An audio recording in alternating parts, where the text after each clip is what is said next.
The internal audit department needs to have a number of different experiences, knowledge, in order for it to function properly.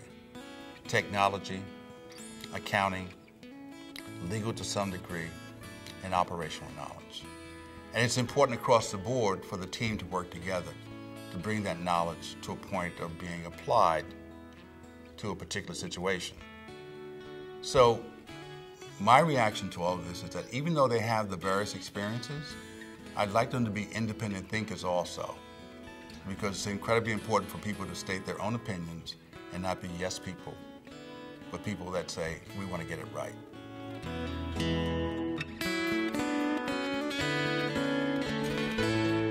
What I really look for is what kind of development activities are going on inside that group. What kind of training and ongoing development is occurring to keep current with the way the world is changing, number one. What kind of talent do we have in that organization? And what's the relationship of that chief audit executive with the whole group? And do we have a leader who's a true leader, who can inspire and develop the team and communicate the value and credentials and qualities of that whole team to an audit committee and a board.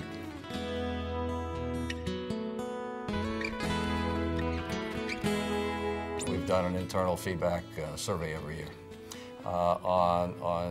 It basically covers everything from is the internal audit plan and the audits that are conducted, are they providing the right information at the right level of detail? Are we focused on the right audits in the right geographies?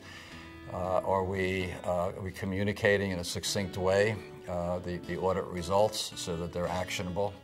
Are we interacting properly with the board, the audit committee and the board, and also with senior management? And by instituting a standardized kind of feedback survey like that annually, and in acting on the areas for improvement, you actually can improve the internal audit function continuously over time and have it evolve as the business evolves.